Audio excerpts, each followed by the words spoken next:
The institutional construction of a new fetish, human life, presented as a planning event of the Evangelical Lutheran Church in America, Chicago, the 29th of March, 1989.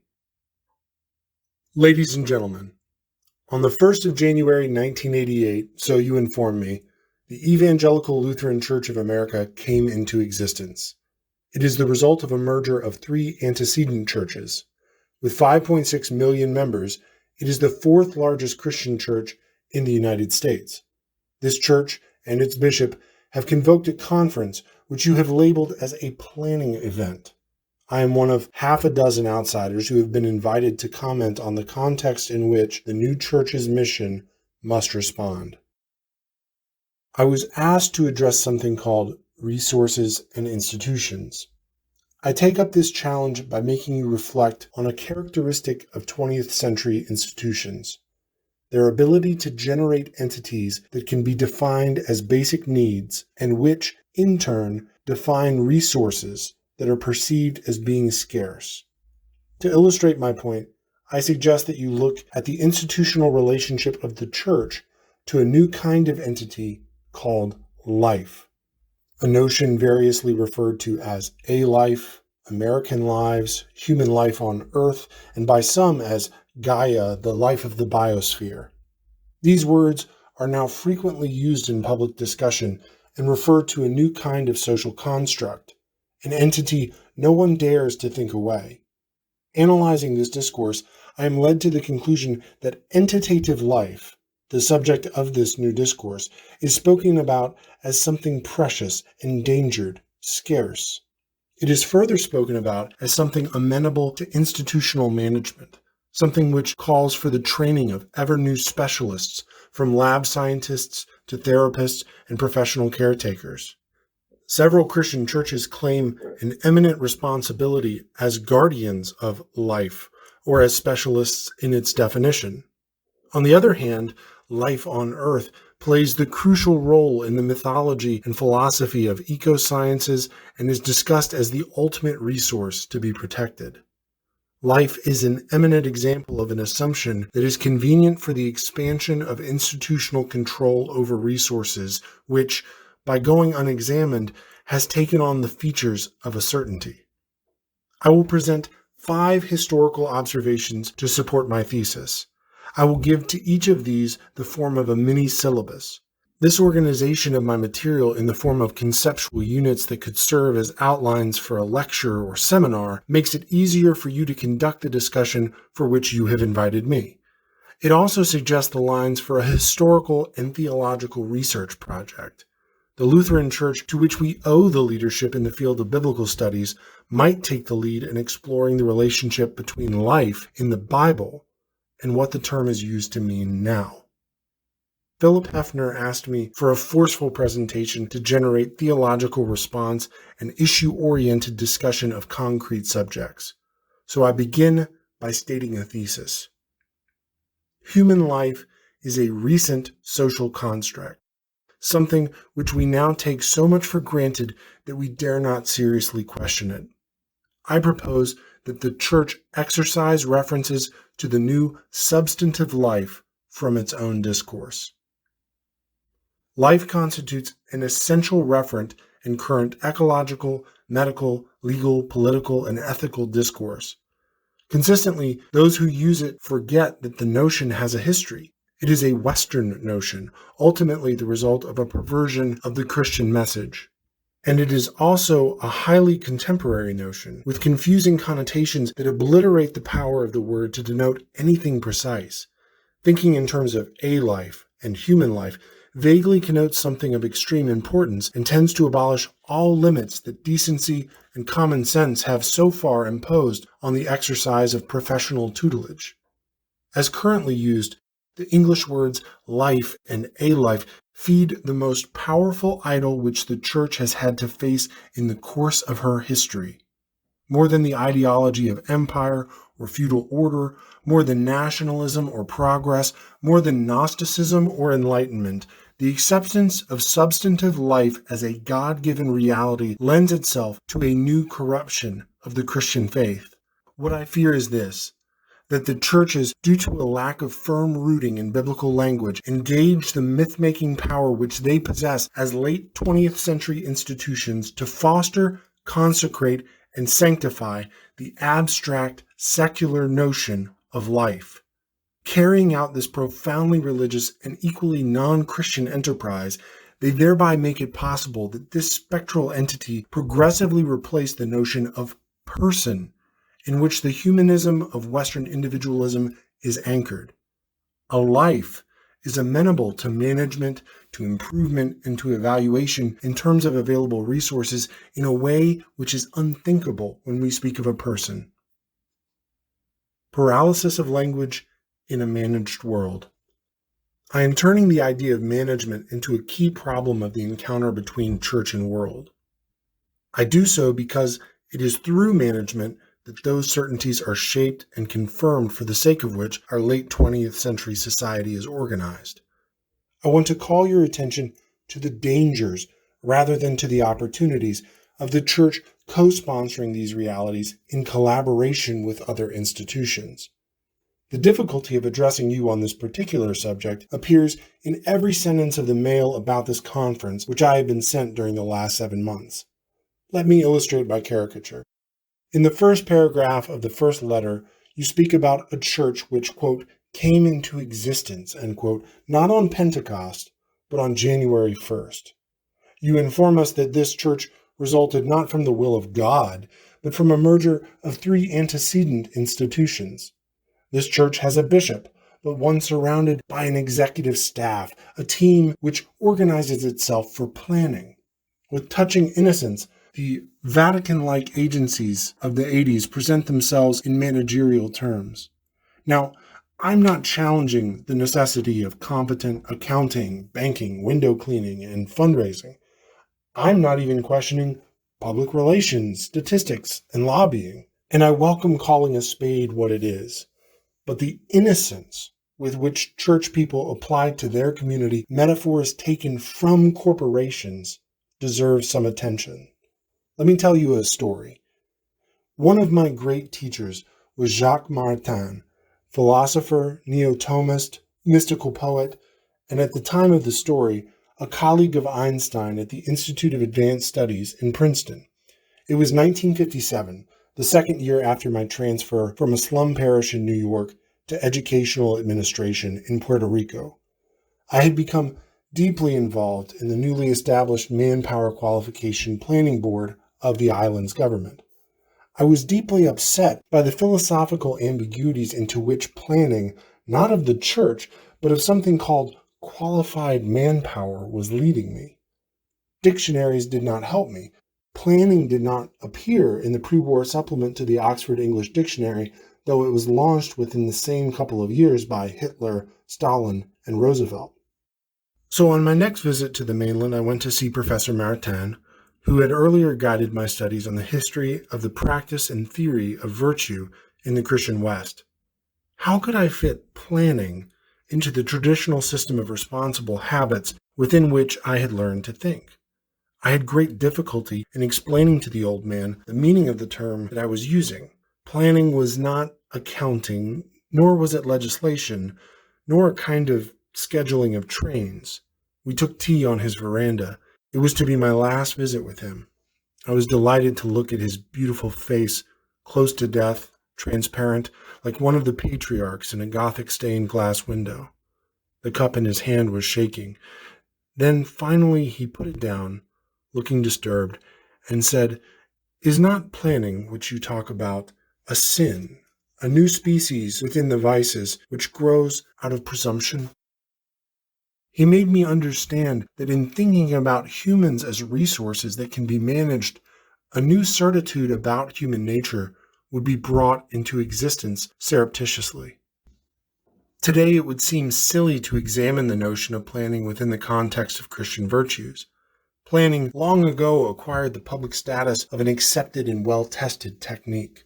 Today, it has become quite unthinkable to question the epistemic status of notions like management, control, communication, professionalism, and other related ideas. With the semblance of understanding, Speakers recklessly apply these concepts to almost anything in any way the speaker chooses. For instance, once manpower has become the object of research, planning, development, investment, and improvement, the ghost of manpower takes on the features of a compact reality. Even children learn to think in terms of human resources. Their popular games inculcate policies, programs, decision-making. Throughout life, the concept of scarce resources in need of management acquires the guise of a historical certainty. The ominous power of modern institutions consists in their ability to create and to name the social reality which the institution's experts need as the substance they manage. The power of management to name norms of health, education, psychic balance, development, and other modern idols is no less important than its power to actually create the social context within which a default in regard to these values is experienced as a need, which in turn translates into an entitlement.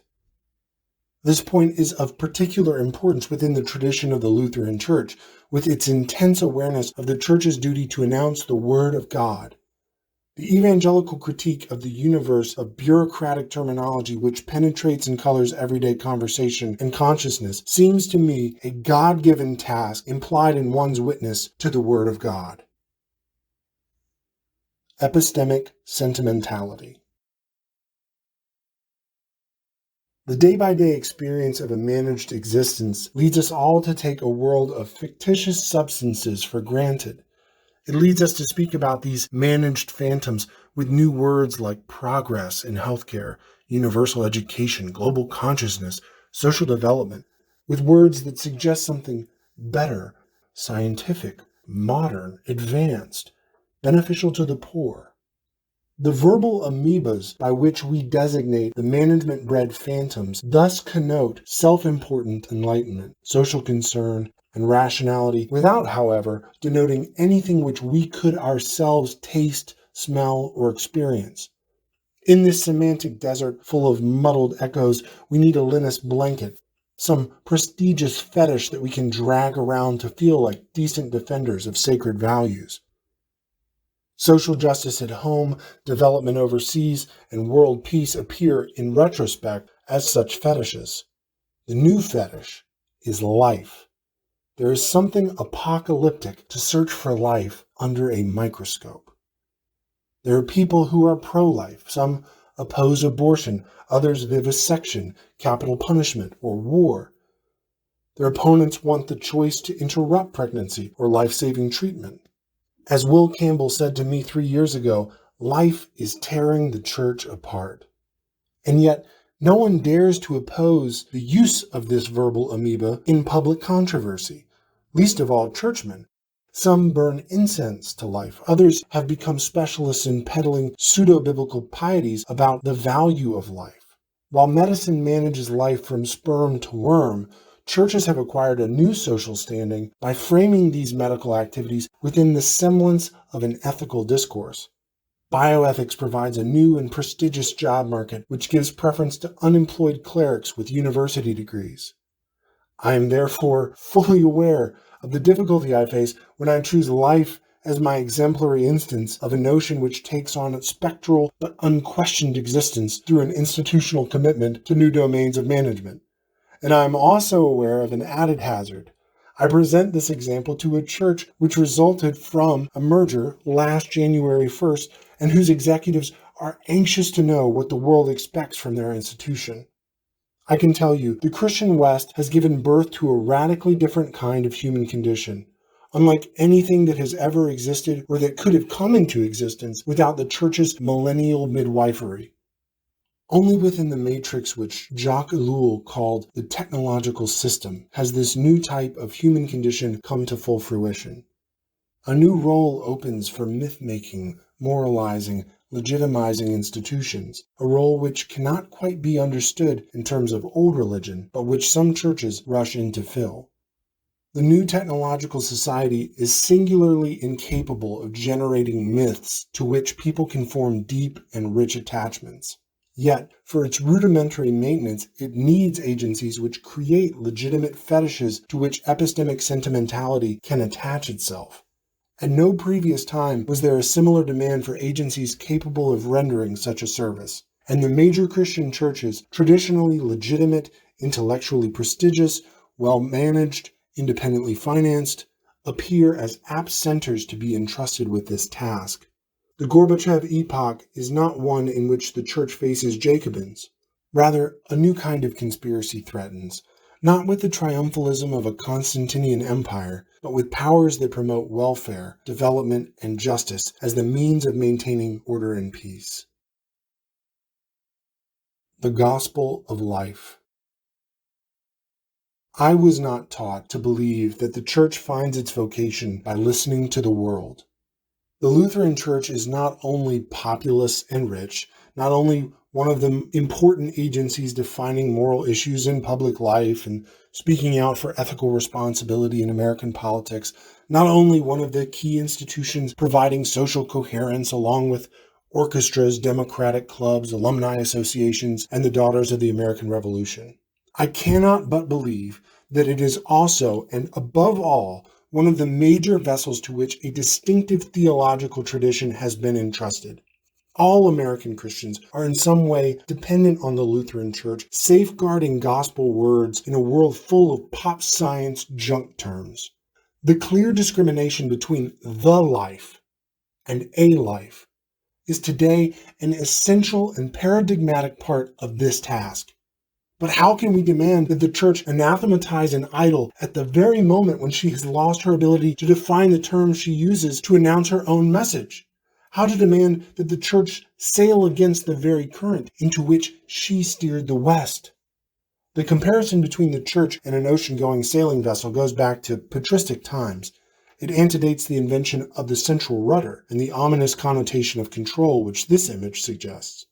The unwieldy vessel now sails through utterly strange waters, those which medieval maps show at the edge of the world, where the oceans burn and heavens rain sulfur.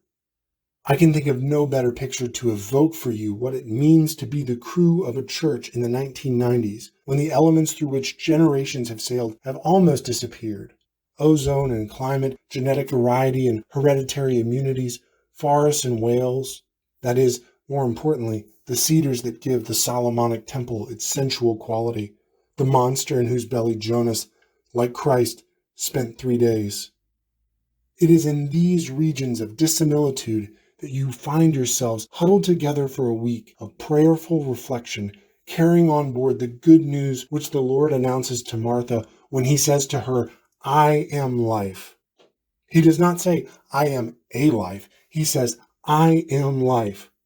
Hypostatic life has its historical roots in the revelation that one human person, Jesus, is also God.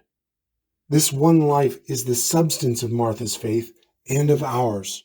We hope to receive this life as a gift, and we hope to share it. We know that this life was given to us on the cross and that we cannot seek it except on the way of the cross.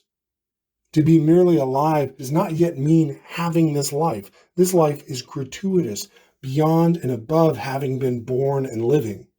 But as Augustine and Luther constantly stress, it is a gift without which being alive would be as dust.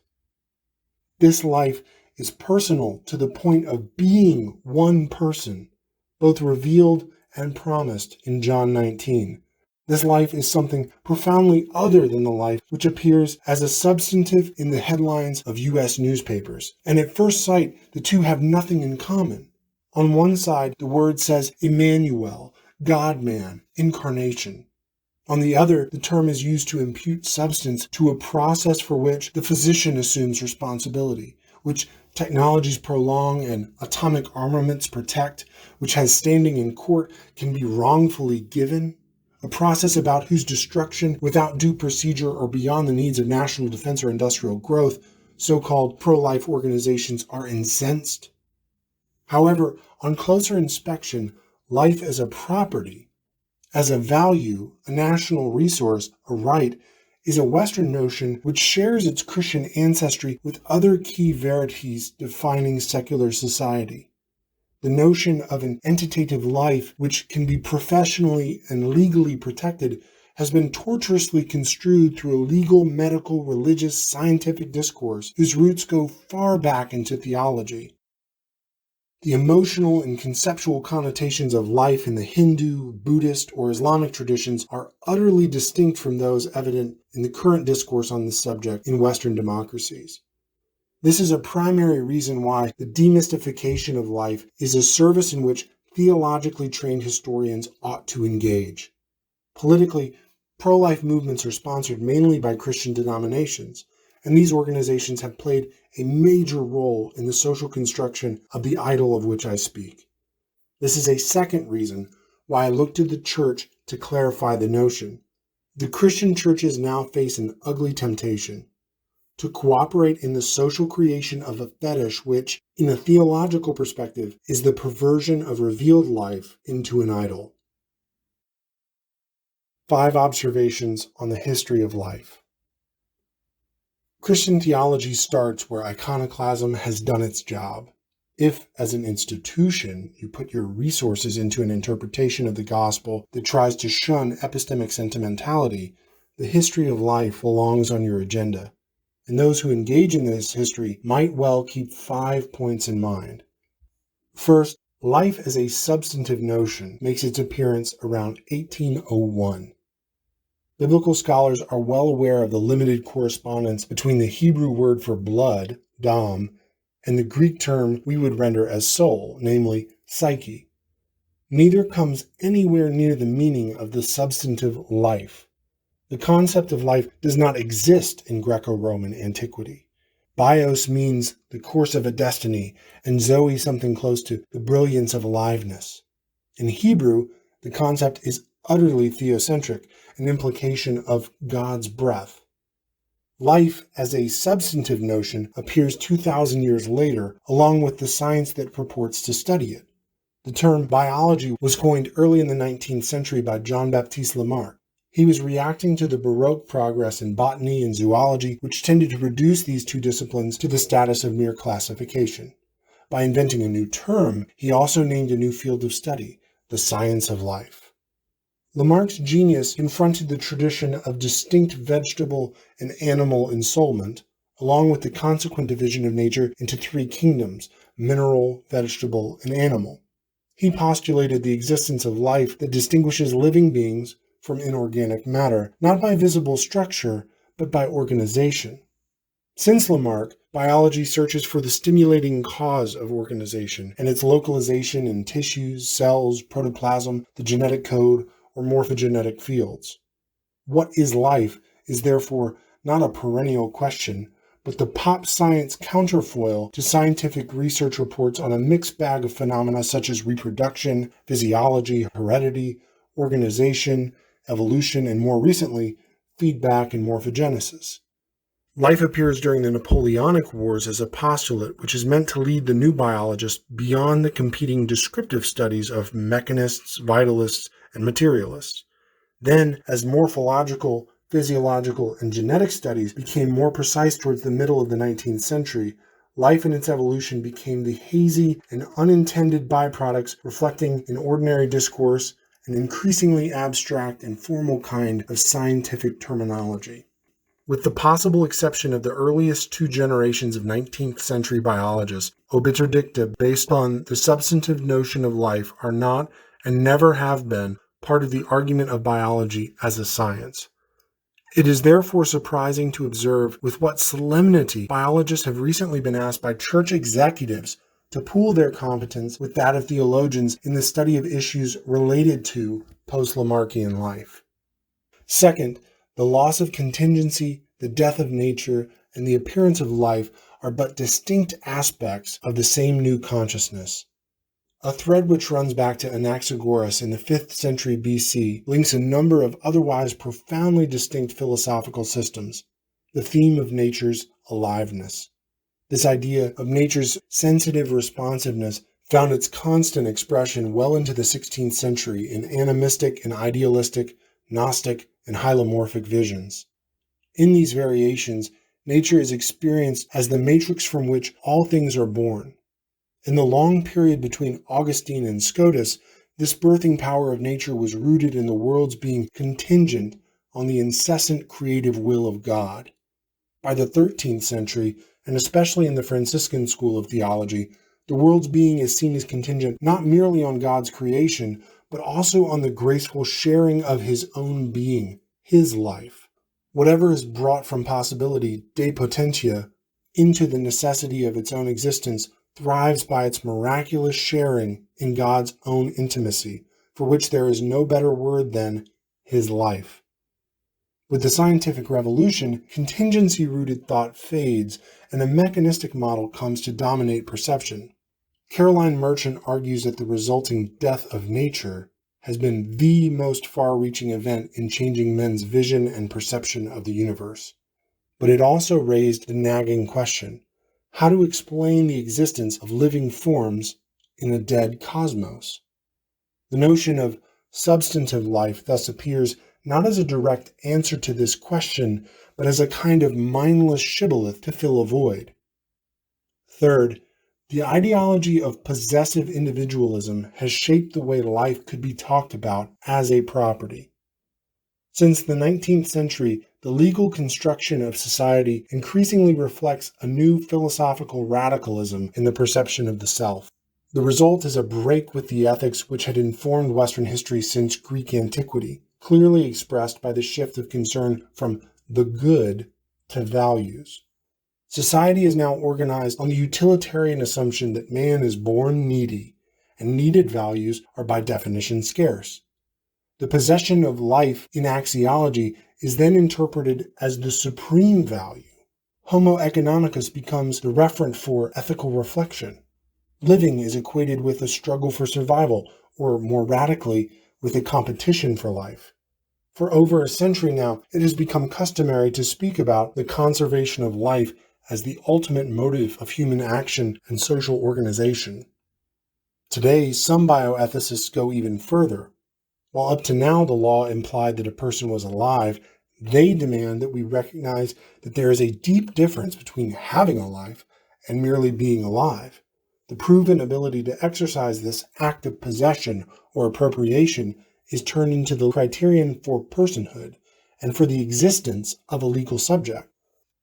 During this same period, Homo economicus was surreptitiously taken as the emblem and analog for all living beings.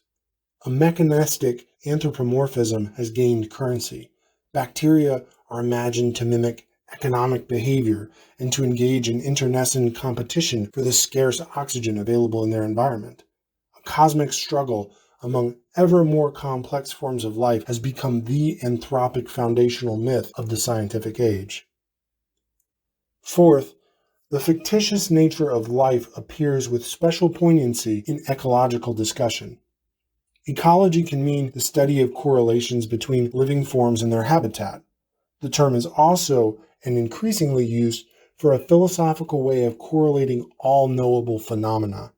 It then signifies thinking in terms of a cybernetic system, which in real time is both model and reality, a process which observes and defines, regulates and sustains itself.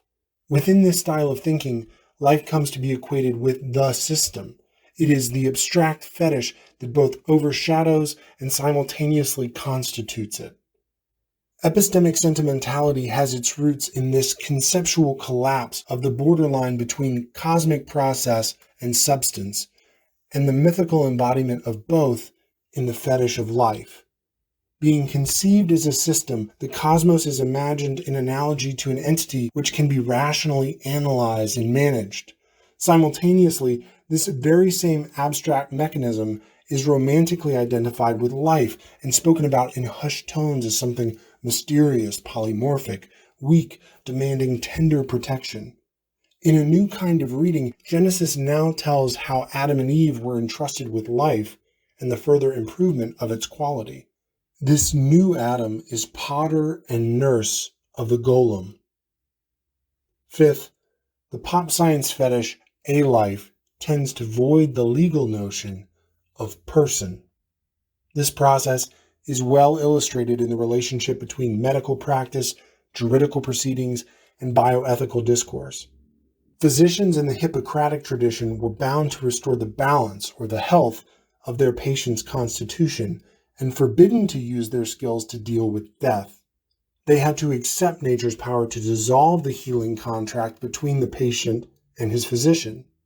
When the Hippocratic signs indicated to the physician that the patient had entered into agony, the atrium between life and death, he had to withdraw from what was now a deathbed. Quickening, which means coming alive, in the womb and the onset of agony, a personal struggle to die, define the extreme boundaries between which a subject of medical care could be conceived. This now rapidly changes. Physicians are taught to consider themselves responsible for lives from the moment the egg is fertilized through the time of organ harvest. In the early 20th century, the physician came to be perceived as society's appointed tutor of any person who, having been placed in the patient role, lost some of his own competence. Now he becomes the socially responsible manager not of a patient, but of a life.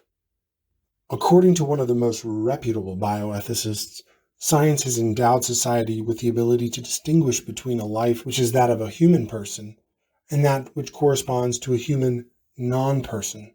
The latter creature lacks the quality or, quote, capacity required to play a role in the moral community, end quote. The new discipline of bioethics mediates between pop science and law by creating the semblance of a moral discourse that roots personhood in the qualitative evaluation of the fetish, life.